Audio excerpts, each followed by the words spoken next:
Welcome to Intentional Divorce Insights. I'm Leah Hadley, certified divorce financial analyst, accredited financial counselor, and the founder of Intentional Divorce Solutions. I'll be your guide through the complexities of divorce, finance, and emotional wellness. Join me as we uncover practical tips and empowering insights to help you navigate your divorce with clarity and intention. Hi there, and welcome back to Intentional Divorce Insights. I am so happy that you are here with us today. We have a great guest, and this may feel a little counterintuitive. So today we have Kristin Kirkpatrick on, who is a registered dietitian, and you may be asking yourself, what does a registered dietitian have to do with divorce? But the fact of the matter is, emotional eating is a big issue for a lot of people, something that I've definitely dealt with for my whole life. And when you're going through a stressful time, a lot of times our eating patterns change, and that can have a real impact on our energy and our ability to deal with the things that we're dealing with. So I'm thrilled to have Kristin on to really unpack some of these things for us, help us to really understand how our food choices do impact our body, our decision-making, and our emotional well-being. Kristin has been around a long time. She has over 22 years of experience in integrative nutrition. She is the founder of KAK Nutrition Consulting, and she serves as a dietitian in the Cleveland Clinic Department of Wellness and Preventive Medicine. And Kristin no longer lives in Cleveland, but we were just connecting over our Cleveland roots just a minute ago. Yeah. She is a best-selling author, an award-winning dietitian, a sought-after national speaker, and regularly contributes to numerous publications, including Today.com, Eating Well Magazine, Costco Connection, and Cleveland Clinic Essentials. She has been featured everywhere. Shows like The Today Show, NBC Nightly News, Fox Business, Bloomberg, Dr. Oz. She's been quoted in outlets including the New York Times, Wall Street Journal, Time, Oprah, Women's Health. You really can find her resources everywhere. She speaks on sustainable weight loss. I'm not going to say this correctly. Nutrigenomics. How do you say that? Nutrigenomics. Yeah, you said it. You got it, Leah. Yeah. Nutritional psychology and MASLD, inspiring audiences to embrace healthier, values-driven lifestyle. Welcome, Kristin. Thanks for being with us. Thank you, Leah. That is such an honor. That I was listening to you, and that's like an intro that my mother would give. Like, that's like, right? Like, oh, there's this and this. Oh my gosh. So I really appreciate it. It's such a privilege to be able to connect to your audience. And as I was saying earlier, before we actually got on together, what a great thing that you are doing for people that are looking for guidance, are looking for a voice. So thank you for all you do. Oh, it is my absolute pleasure. I absolutely love what I do. And I do recognize how important it is. And I think this is really an under-discussed topic, right? When we're going through, and Kristin, I lost my mother a couple of months ago. And whether you're going through a divorce or you're going through grief or you're moving or you lost your job or what have you, all of these life things, right, can have a lot of impact on our food choices, how we are fueling our body, right? How we're kind of thinking about things. Talk to me a little bit about what you see when people are going through really difficult, challenging times in their lives. Yeah. Well, you hit the nail on the head, right? It's still grief and loss. So whether it is the loss of someone who was dear to you or the loss of a marriage, it is grief and loss. And we tend to react to that in the same manner. Leah, I do. I love to present. And whenever I present, I usually have within the first 2 or 3 slides a picture of a little boy falling off of a bike. And I stop the audience and I say, I want us to all think about what our fall off the bike moment was in childhood, because it has great bearing into our food habits when we get into adulthood. When I fell off a bike, and I love my mother, she had the best intentions, but when I fell off a bike, it was, oh my gosh, stop crying. You're going to be okay. You want to go to McDonald's? Or, oh my gosh, stop crying. It's going to be okay. Do you want to go in and make some cookies? It's never like, oh my gosh, stop crying. You know what? We're going to go inside and we're going to make a kale salad. Would you like that? Right? It's never that. It's That's never that, right? That's not the reward. So when I ask this question in large audiences, a lot of people have very similar responses. Well, I was given candy. I was taken to my favorite fast food place. Some people, of course, would say my dad came out and told me to rub dirt in it. Okay, so we always have that aspect as well. But my point here is that we learn very early on whether or not food can help us to either stuff down or manage an emotion. And you had shared, Leah, that you've kind of struggled with this your whole life. I became a dietitian because I was doing exactly that. And and my weight and pre-diabetic, and I had to go see a dietitian who, I think she had great intentions. I felt didn't see me, didn't recognize me, and simply gave me a low calorie diet. Right. So I think she really wanted to do the right thing, but of course I failed for like 2 decades. And of course, when she asked me, what am I doing wrong? My answer in my head was like, well, everything. What dirty secret do I share with her? Like, are we serious? Like, of course I don't want to eat this at 2 a.m. because I'm feeling anxious. Like, to tell me to stop eating it is not the result. I wish I could stop eating it. So we have that fall off our bike moment. It follows us into adulthood. And then the falling off the bike turns into divorce or losing someone, or losing a job, whatever it may be. And we go back to those areas of comfort, right? And I always say there's no shame in it because it makes sense. Food is a very good mediator of making us feel good. But that good feeling is temporary. Right. And so typically when we lose that good feeling, we need to get back there. And what happens is we can just equate it to blood sugar, for example. I used to feel good by using Twizzlers. That was the drug, right? And I would have the Twizzlers. I'd have this king size bag of Twizzlers. And I'd feel on top of the world. I'd feel great. And then my blood sugar would drop and it would be in the tank. And all of a sudden I'm like, oh, I don't feel so good anymore. Now I'm starting to feel anxious again. You know what's going to help me? More Twizzlers. So it is this like vicious cycle that is very hard to break, but very rational to get into to begin with, right? Sure, absolutely. Something you said there, Kristin, that I just want to emphasize because I think this is really important for people to recognize. One of the things that we always talk to people about is, when we're working with people on financial planning, there's no one size fits all solution, right? I'm not going to just tell you to spend less, right? Like that's not the solution. And I love that you said that you had that experience of going to somebody and being told, here's your low calorie diet, like here's your one size fits all, and that didn't work, right? Right. And that can really have such an impact now that you're able to really help people that you had that experience. So I'm thinking that there are a lot of listeners out there who are thinking that if they spoke to a dietitian, that is what the experience would be. Can you talk a little bit about what people would expect if they were to talk with somebody like yourself? Yeah, sure. So I think, I hold a little bit of bias because I'm in integrative medicine. So integrative medicine and at Cleveland Clinic, integrative medicine and functional medicine are under the same umbrella. So when people say like, well, tell me a little bit about integrative or functional, I'm an integrative dietitian. And typically I start using the word holistic, right? So very holistic, really looking at this factor of personalized nutrition. And that's what we're talking about. There is no one size fits all approach. What we fail to recognize sometimes is when we think about what kind of diet may work for someone, it's got to meet 4 different criteria. The first criteria is it has to meet the why. So we all have a different why, right? People ask me all the time, well, you're asking me for my why. What's your why? And I would say, well, my why is prevention of Alzheimer's and dementia. That is my why, and it dictates my dietary pattern, my exercise, stress management. What other things am I going to do to try and protect my brain as I age? The other thing that it has to fall into is your personal, your cultural, and your religious preferences. We actually have data on this, that if you were to come to me, and I've had this patient before, I've had patients come to me and say, well, I'm here because I want to lose weight, and my wife says I got to eat better, and I know you're going to make me eat kale, so I'll do it. I'll eat the kale. I'll do it. Ugh. Right. And so it's kind of like, okay, well, now we're not falling into a personal preference, and you might eat it for a little bit and tolerate it, but the chances are pretty high you'll never love it. And it will just become what you think I want you to eat because kale is good. Right. So instead, let's look at the world of kale and the composition of kale. It's a leafy green. It's also a cruciferous vegetable. Here's 5 other options. Do you like any of these things? Oh, well, actually, I love Brussels sprouts. Okay, well, great. Well, let's talk about how we can make Brussels sprouts. Don't worry about kale. You don't have to have kale.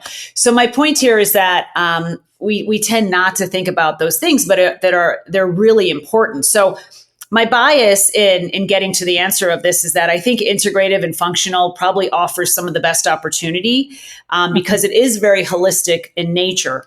Having said that, I've known and worked with plenty of dietitians that are just working in primary care that also are very holistic. I think we hear this phrase, you have to be the CEO of your own health. And that is definitely true. So I think when you're seeking out a dietitian, instead of thinking, gosh, I wonder what this experience is going to be like, maybe sending some sort of communication ahead of time and saying, this is the experience I'm looking for. I'd really like to look at a more personalized approach to something that can be sustainable for me long term. So many important points that you made there. I just highlight that last one, sustainable for the long term, right? Yeah. So often we are really looking for the here and the now, especially when people are going through divorce, Kristin. It's like, what is the easiest solution in this moment? I don't want to look, beyond that. So how do you kind of help people to get into that mindset of like longer term thinking? Yeah. So I think when we think about longer term thinking, we have to think about what has actually been easy for us in the past, what has worked. And I always start with that question when someone says, well, I need to change my diet because of X, Y, and Z. So I always start with, tell me what worked in the past and what didn't. That's usually a good starting point. So if something worked, so let's just use the ketogenic diet as an example. I have many people that will say, oh gosh, the keto was so successful. I lost weight and I felt my head was clear and I loved it. Great. So are you still on it? No, I couldn't stay on it longer than 18 months. Okay. So the keto diet is not a good option for you. So we have to look at both of those factors. What did you enjoy? And that was successful in terms of, not only physical health, but mental health. They're equally important. And what do you think you could sustain for 5 months, 5 years, 15 years from now? And of course that might change. People use this phrase, oh, I did this and then I fell off the wagon. We use that phrase, I fell off the wagon. And I always say, do you know how many times I fell off the wagon? And we all fall off the wagon. No one gets on that wagon and stays there for life. It's a bumpy ride. It is a bumpy ride. Okay. So you wouldn't be normal if you stayed on that wagon. So we all fall off the wagon. But what I see in my patients, 22 years of experience, is that the individuals that fell off on Thursday and said, well, I fell off the wagon, I might as well enjoy the weekend, right? It's a very different mindset from the individuals that said on Thursday, oh my gosh, I fell off the wagon last night. That wasn't great. I'm going to pick that wagon up, put it on my back, and I'm just going to keep moving forward. Right? Like that was the past. I can't do anything about it. And I'm not going to beat myself up over it. So I think we have to expect that failure, however that's defined in our head, is most likely going to come to all of us. But how do we react to that failure? Do we say, I'm such a failure. Now I'm going to go and get Dairy Queen. And I'm using real life examples, right? I have patients that have said that. So I think we need to think about long-term sustainability in terms of, what can I do most of the time? What can I do 80 to 85% of the time and feel pretty successful in that? And that's really where we start the conversation of what makes sense. And it might not be a particular diet, Leah, I just can't stand this word. What's the best diet? Dietary pattern is a better way to depict this because really, we could look at the Mediterranean diet, which is very well researched, which has tons and tons of really good data. And we can take that and say, okay, of the structure of the Mediterranean diet, now I'm going to look at this and I'm going to pinpoint what's going to work for me and what I need to alter based on my needs, right? So dietary pattern is probably the word we should use when we're trying to figure out the best way to eat. Okay. Now, you made a comment about how our food choices impact our mental health. And I would love to explore that a little bit more with you. I know, we adopted our 3 children out of foster care. So they had come with quite a bit of a trauma history.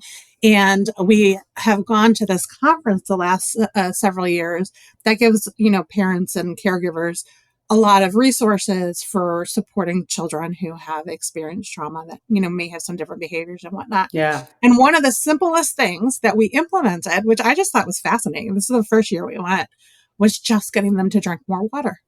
that just getting them to drink more water can help actually with those, like uneven emotions, right? So anyway, so I'm curious to explore this a little bit more with you. Talk to me a little bit about how our food choices do shape our mental health. Yeah, our food choices for sure shape our mental health, not just us, but our kids as well, right? Just what the point you made. And Leah, I'm also an adoptive mother as well. So, now I love you even more than I did 10 minutes ago.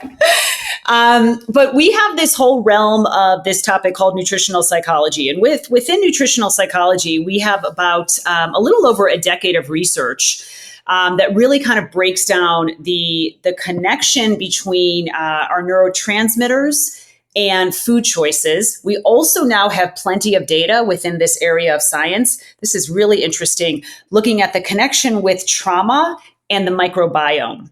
So we know that trauma impacts the microbiome.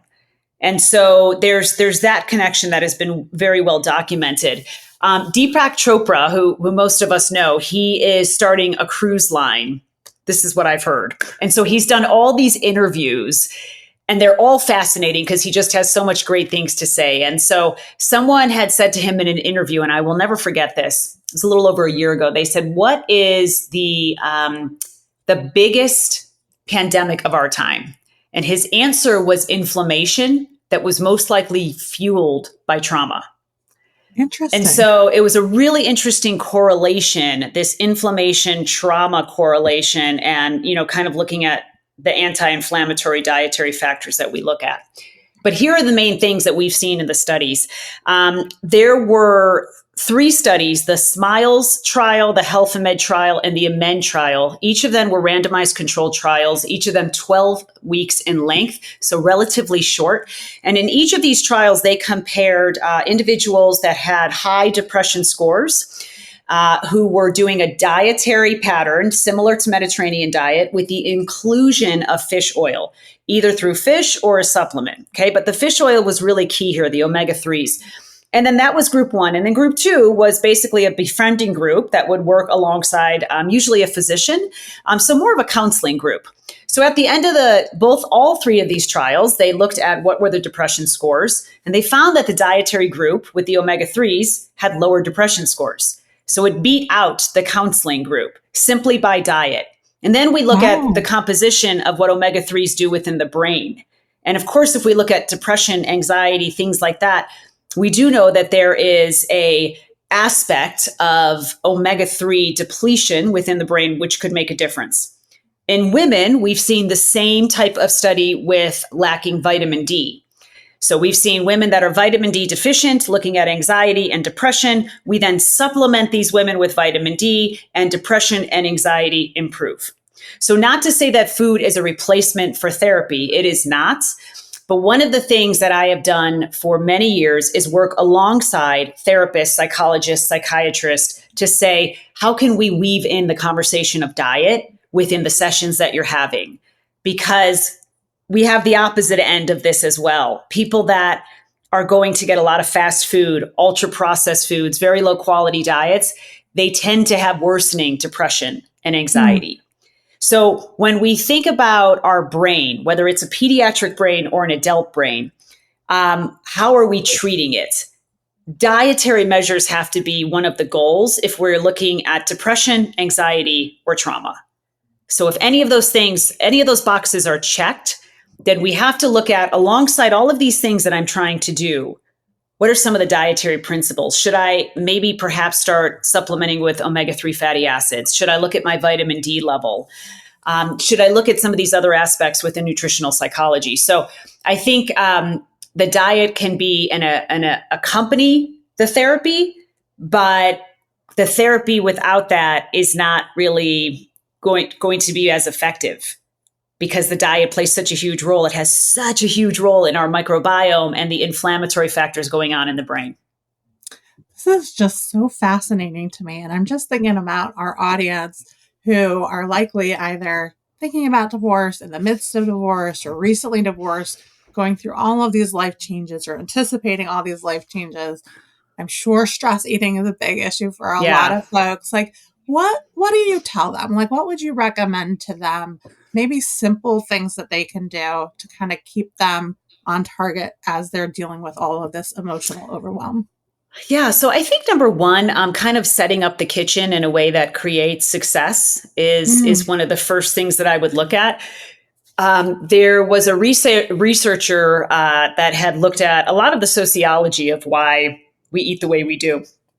There was all this data that he brought up, and it made so much sense about what was at eye level when we open up the refrigerator. The example I think about my parents' refrigerator and my older refrigerators, where the produce drawer was all the way at the bottom. So you'd put all your produce there and then you'd forget about it. And then everything else was kind of on top, right? And then you'd be like, oh, shoot, I forgot about this kale. And now it looks disgusting. I'm not eating it, right?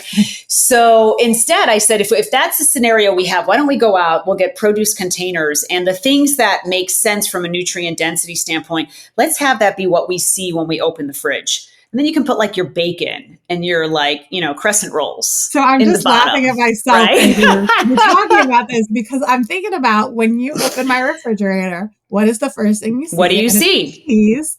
And that is such an easy thing to grab and not always the best thing to grab, but it's right there. So I'm right there with you. So, and making it easy, and the same thing for the pantry, right? Like I have 2 kids. Okay. My kids absolutely love Oreos.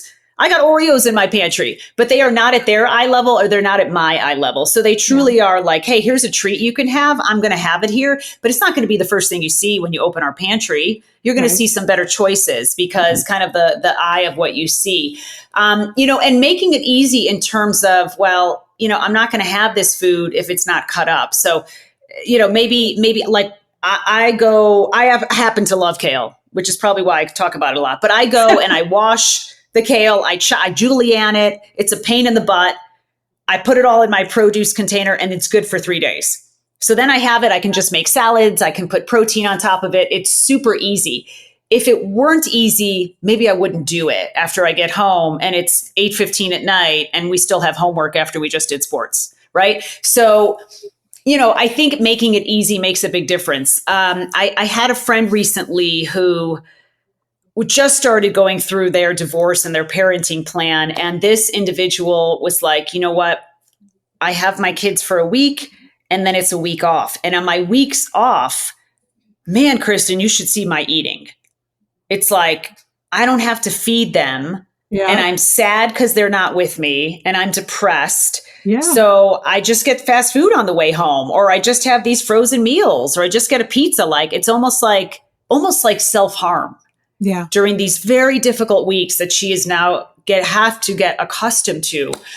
And so I think like having those things like at the ready can make it a little easier. And then I think finding support from other people. This woman found support through me. I went to her house. I said, hey, let's set up the kitchen this way. Let's go to the grocery store and put frozen things like frozen chicken, things like that are easy to put together. And on the same line of thinking, I asked her, I said, well, what are you binging on these nights? Right. Because that's the other thing she would say. She'd say, I'd be perfect. And I can't tell you how often I hear this. I'm perfect till 8:00 and then everything goes to hell. Right. So I said, well, what are you having? And she's like, oh, the Reese's peanut butter cups. That's my challenge. And I said, okay, I know this sounds like a statement of the obvious, but let's get these out of the house. Well, my son loves the Reese's peanut butter cups. Great. So the day your son comes back for the week, you go and get the Reese's peanut butter cups. But when you're there, you don't have them. So you're going to have to buy small amounts, maybe 2 individual packets, right? On the day your son is there. So, making it easy to eat healthy and making it challenging and difficult to not eat healthy.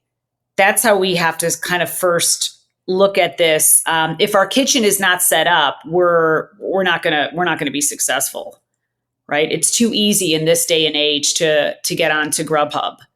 It's too easy to get something on the way home. So our access to food has increased substantially. And I think Leah, and I felt this too when I was struggling myself before I became a dietitian. I think it's really hard to get there until we start feeling a glimmer of hope. So you probably need a few weeks where you're having these new habits where you're like, okay, now I feel good. I feel good when I lift weights. I feel good when I'm eating better. man, I want to keep doing this, right? But like when you're not in it, it's hard to get there. So those first few weeks are really critical. And those are the weeks where we're most likely to fail. Yeah. And that's a good point. I mean, if you surround yourself with support, knowing that those first few weeks are going to be difficult, kind of get everybody on your team to help you get through that, then you have some momentum going and all of that after that. That's great. Yeah. Kristin, and distraction. Yeah.